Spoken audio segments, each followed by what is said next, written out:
Hi everyone. So இந்த வீடியோல நம்ம என்ன பார்க்க போறோம் அப்படினா 11th ஸ்டாண்டர்டுக்கு ரொம்ப ஒரு முக்கியமா லாஸ்ட் மினிட் क्वेश्चन. இந்த லாஸ்ட் மினிட் क्वेश्चन அப்படிங்கிறது என்னன்னா குருவினா, சிறுவினா, நெடுவினா 4 into 3 12 என்ன அணி படிக்கணும், என்ன நயம் பண்ணணும், என்னெல்லாம் பண்ணணும் எல்லாமே கடைசி நிமிஷத்துல பார்ப்போம். ஃபைனல் செக் அவுட் இது 11th ஸ்டாண்டர்ட் தமிழுக்கு and 7 to 14 வரைக்கும் நீங்க இப்போ இருந்து ஸ்டார்ட் பண்ணா கூட படிக்க முடியும். நான் அடிச்சு சொல்லுவேன். நான் சும்மா வந்து சேனலுக்காகவோ இல்லை வந்து நம்ம வந்து ஒரு நீங்கள் பார்க்கணுங்கிறக்காக சொல்லலை. கடைசி நிமிஷத்துலேயும் ஹோப் கொடுக்குறேன், அவ்வளோதான். ஏன்னா 11th ஸ்டாண்டர்டை பொறுத்த வரைக்கும் நிறையா பேர் இன்னுமே படிக்காமல் இருக்கீங்கன்னு மட்டும் நல்லா தெரியுது. இப்போ தான் படிக்க ஸ்டார்ட் பண்ணியிருக்கீங்க சில பேர். ஸோ இது படித்தா எவ்வளோ வரும் அப்படின்னா 80+ கண்டிப்பாக வரும். ஆனால் ஒரு விஷயம், 80+ எடுக்கணும்னா மனப்பாட பகுதியை நீங்கள் படிச்சிருக்கணும். மனப்பாட பகுதியில் குறள் எழுதியிருக்கணும், மனநம் எழுதியிருக்கணும். அப்படி எழுதாவிட்டால் நமக்கு 80+ வருமானு தெரியல. எழுதாவிட்டால் நீங்கள் வந்து ஒரு 70+ எடுக்கலாம். சார் மனநம் எழுதாது 10 மார்க் போயிடும், அப்படி கிடையாது. ஒரு அப்ராக்சிமேட்டாக நான் சொல்கிறேன். இது எவ்வளோக்கு சார் 70+ அப்படின்னா 90க்கு இது சான்ஸ் இருக்குது. ஓகேவா? இது சான்ஸ் கம்மி தான். நீ மனநமோ திருக்குறள் தரவாக இருந்தீங்கன்னா நான் சொல்கிற கொஸ்டின்ஸ் எல்லாம் பார்த்தீங்கன்னா அடிச்சிடலாம். Okay right. குருவினா கடைசியாக செக் பண்ணிக்கோங்க. குருவினா இதெல்லாம் படிச்சிருக்கீங்களான்னு. இதெல்லாம் ரொம்ப முக்கியம். பேச்சு மொழி அந்த ஃபஸ்ட் இயல் பாயிரம். ரெண்டாவது. மூணாவது கேள்வி வந்து தமிழ்நாட்டின் மாநில மரம். அடுத்த நாலாவது எத்திலியாய் குருவிகள். அஞ்சாவது காற்றின் தீராத பக்கங்களில். ஆறாவது பகுபத உறுப்புகள் எத்தனை வகைப்படும், அவை அவை. இது வந்து இலக்கணம் தெரிச்சுக்கொள்ளே இருக்கும். கோட்டை என்றும் சொல். ஓகேவா? ஏழாவது. எட்டாவது காவடி சிந்து என்றால் என்ன. அடுத்தது சங்க காலத்தில் தமிழ்மொழி. ஊதேசா அதே இயல்ல. ஊமை உருவகம் வேறுபடுத்துக இது கேட்டிருக்காங்க. ஆசிரியப்பா எத்தனை வகைப்படும், அவை அவை. இது வந்து இலக்கணம் தெரிச்சுக்கோள். ஆனந்தரங்கராணீர் பார்த்துக்கோங்க. ஈரசை சீர்களுக்கு வழங்கப்படும் வேறு பெயர்கள் யாவை, அது கேட்பாங்க. இந்திய கட்டணங்களின் அது பார்த்துக்கோங்க. தொடர் அமைத்து எழுதுகன்னு சொல்லி அன்று ஒரு நாள் நீளிலிருந்து அப்படின்னு கேட்பாங்க. உழைப்பாளர்களின் தோல் அது கேட்பாங்க. குருவினா இதெல்லாமே குருவினா எல்லாமே கலந்து எழுதியிருக்கேன். நாளைக்குள் திணிக்கும் மருந்து போல அப்படின்னு சொல்லி அதை பற்றி கேட்பாங்க. 19 வந்து காற்றின் என்பாய் கற்றாயா அப்படிங்கிறது கேட்பாங்க. ஒழுக்கமும் பொரியும் அதை பற்றியும் கேட்பாங்க. 20வது கொஸ்டின் பார்த்துக்கோங்க. ஸோ அடுத்தது இதெல்லாம் குருவினா, லாஸ்ட் மினிட் குருவினா இதெல்லாம் பார்த்துக்கோங்க. சரிங்களா? ஓகே. அடுத்தது நாட்டுப்புறத்திலும் பட்டினத்திலும் அப்படின்னு சொல்லி ஒரு கொஸ்டின் இருக்குது. 21 அது பார்த்துக்கோங்க. அவ்வளோதான். சிறுவினால வந்து பார்த்தீங்கன்னா டக்குன்னு நீங்கள் படிக்கணும். ஃபஸ்ட்டு குருவினாலாம் முடிச்சிருங்க. என்னை கேட்டிங்கன்னா நெடுவினா ஃபஸ்ட்டு முடிச்சுட்டு தான் குருவினா முடிக்க சொல்லுவேன். சரி பரவாயில்ல, நீங்கள் வந்து எப்படி போகிறதா தான் போய்க்கோங்க. என்னை கேட்டிங்கன்னா பெஸ்ட்டு குருவினா முடிச்சுட்டு நெடுவினா முடிச்சிருங்க. சரிங்களா? ஆனால் சிறுவினால என்னன்னு சொல்லிடுறேன். இயல் 1ல் 1 2 3, இயல் 2ல் 2 3 5 அது 2 மட்டும் அதிகமாக இருக்கும். இயல் 3ல் 1 2, இயல் 4ல் 1 5 3, இயல் 5ல் 2 1 4, இயல் 6ல் 2 3 மட்டும், இயல் 7ல் 1 4 மட்டும், இயல் 8ல் 1 3 4.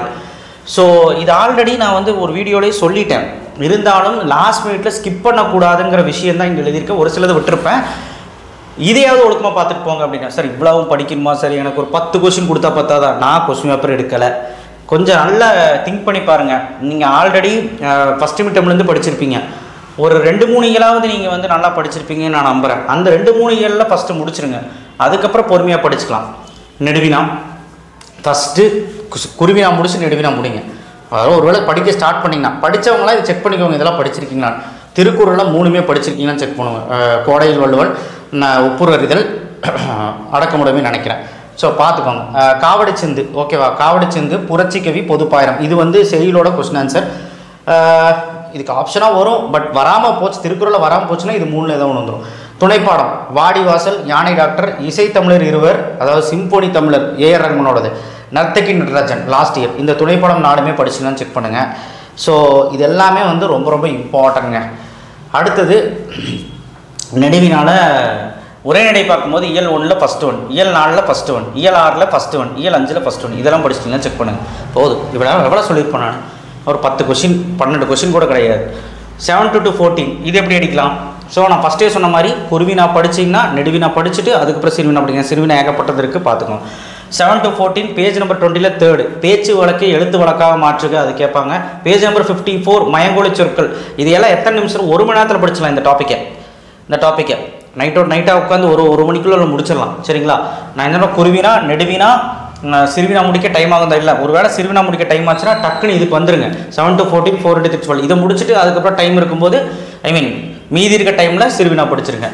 ஸோ ஒருவேளை ஃபஸ்ட்டே படிச்சிங்கன்னா செக் பண்ணிக்கோங்க. பேஜ் நம்பர் 79 வள்ளினிமேட்டு எழுதுக. பேஜ் நம்பர் 115 சொல்லை பிரித்தும் சேர்த்தும் எழுதுக. பேஜ் நம்பர் 200 மரபு சொற்கள், அப்புறம் கலை சொற்கள். இதெல்லாம் பார்த்தீங்கன்னா போதும். இதெல்லாம் பார்த்து 7 எழுதலாமாங்க சார்னு கேட்டிங்கன்னா கண்டிப்பாக 7 முடியாது. ஒன்று வந்து வினா கேட்ட விடையும் கேட்கலாம், இல்லை வந்து புணர்ச்சி பகுதியோர் உறுப்பினர் தெரிஞ்சாத எழுத முடியும். நான் சொல்லிட்டு ஆல்ரெடி திருக்குறளோட பின்னாடி இருக்கிறது படிச்சுக்கோங்க அப்படின்னு. 4 அணிகள் என்னெல்லாம் வரும் அப்படின்னா சொற்பொருள் பின்வரும் அணி, ஊமை அணி, பிரிது மொழிதல் அணி, வேற்றுமை அணி.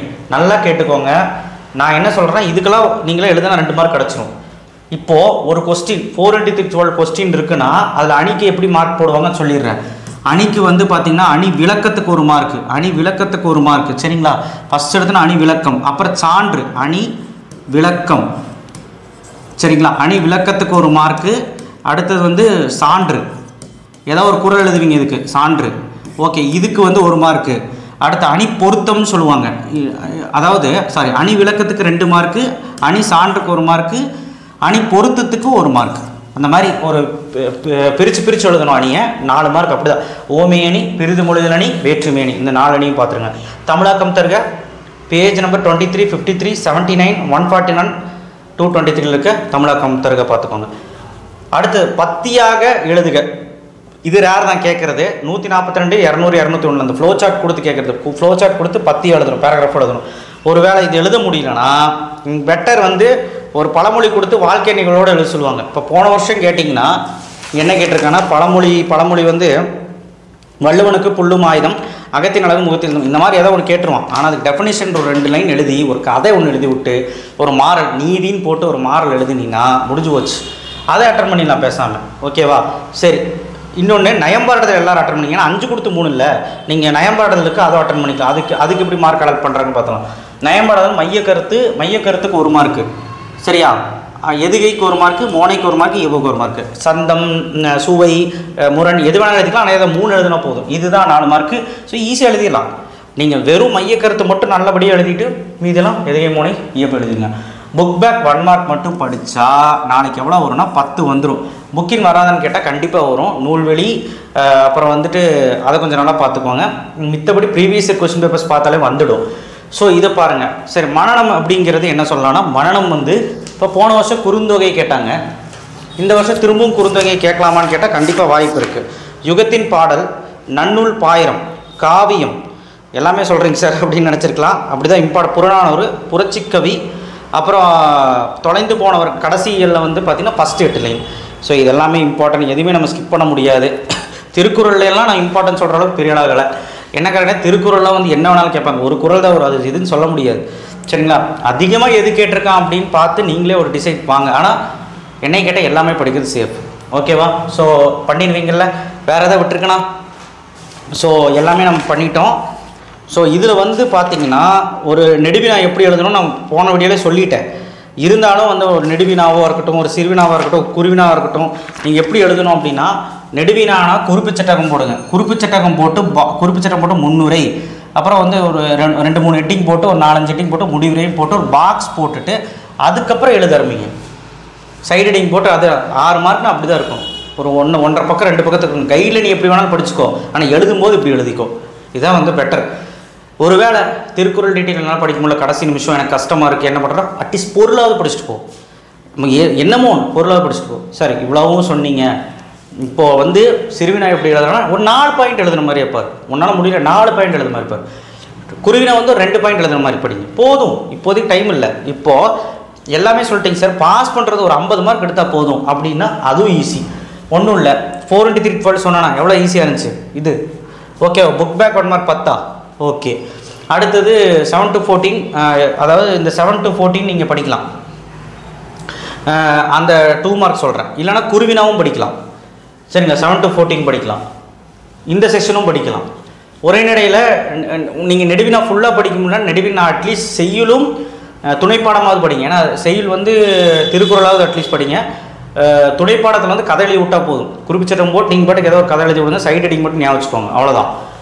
இதே மாதிரி 2 டீட்டெயில் அட்டன் பண்ணுங்கள். அதுக்கப்புறம் சிறுவினாவை கூட நீங்கள் அவ்வளோ அட்டென்ஷன் கொடுக்காதீங்க. ஒரு ஃபஸ்ட் இயரும் செகண்ட் இயரும் லாஸ்ட் இயரில் முடிஞ்சால் பாருங்கள். முடியாதவங்க சொல்கிறேன். குருவினா வந்து நம்ம கொடுத்த 20 கொஸ்டின் பாருங்கள், அவ்வளோதான். இதுதான், இதுக்கு மேலே நான் எதுவும் சொல்ல முடியாது. ஆனால் எல்லாமே அட்டன் பண்ணுங்கள். ஃபெயில் ஆவன் பயந்தீங்கன்னா எல்லாமே அட்டன் பண்ணுங்கள், ஓகேவா? ஸோ இது எல்லாமே உங்களுக்கு பிடிஎஃபாக நான் தர்றேன், கவலைப்படாதீங்க. தேங்க்யூ. ஷேர் பண்ணுங்கள், சப்ஸ்கிரைப் பண்ணுங்கள். கண்டிப்பாக நான் ஃபஸ்ட்டே சொன்ன மாதிரி 80யா 70யான்னு பேசிகிட்டு இருந்தோம்.